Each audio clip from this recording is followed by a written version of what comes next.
嗨，大家好呀，我是猫丽。今天我们来做营养又健康的南瓜奶酪吐司。首先，我们来准备一些南瓜。南瓜你可以买这种老南瓜，也可以用贝贝南瓜。把它的籽去掉，需要把南瓜分成两部分，一部分是需要南瓜皮的，这部分我们会把它包裹在面团里。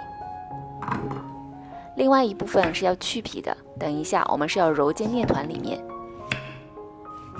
2份南瓜都准备好了，就把它放到锅里去蒸，大火蒸到这种能用筷子轻松戳透的程度就可以了。蒸好之后，可以看到蒸南瓜的盘子里还是有些水的，我们需要把这些水全部倒掉，这样才能保证我们的南瓜泥比较纯粹。然后把这些没有皮的放在一个碗里，用叉子把它碾压成这种南瓜泥的形状。这个南瓜泥我还在冰箱里冷藏了30分钟。南瓜泥做的面团之所以柔软、保湿性好，这是因为南瓜泥的淀粉含量比较高，加入南瓜泥就类似于我们通常说的汤种了，做出来的面包就非常的柔软。最后加入高筋面粉和速溶干酵母，黄油我们等一下才加。现在把面包桶放入到面包机里面，选择这个自定义揉面功能。这款面包机的揉面程序默认是13分钟，但是我们可以把它调节一下，我调节成25分钟，点击启动就开始揉面了。揉面的前10分钟一定要注意观察面团的状态，因为每款面粉的吸水性不同，如果面团太干或者是太湿都可以加以调节。揉面10分钟左右的时候，加入一块冷藏的黄油。冷藏黄油的加入可以让面团更加的柔软，延展性更好。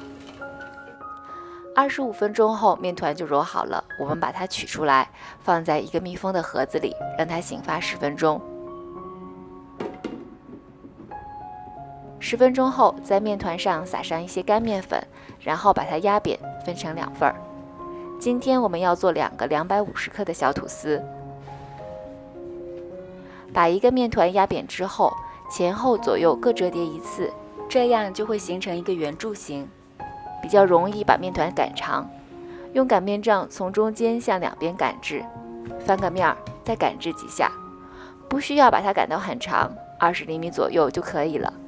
紧紧地把它卷起来，然后把底边捏紧。接下来放在一个密封的盒子里，再继续醒发15分钟。15分钟后，取一个面团把它压扁，然后用擀面杖从中间向两边擀制。这样的擀制方法能够保证面团的厚度是一致的。翻一个面儿，再卷一次。这个面团的长度呢，大概是30厘米左右。把所有的气泡都压掉，底边要抹薄。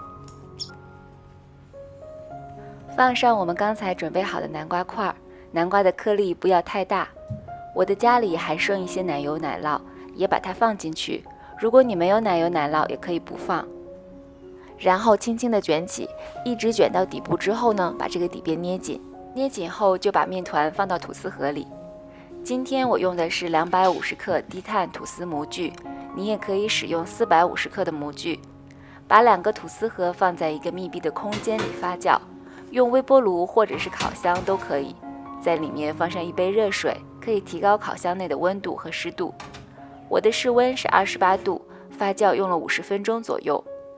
接下来我在上面还装饰了一些南瓜籽，如果你没有也可以不加。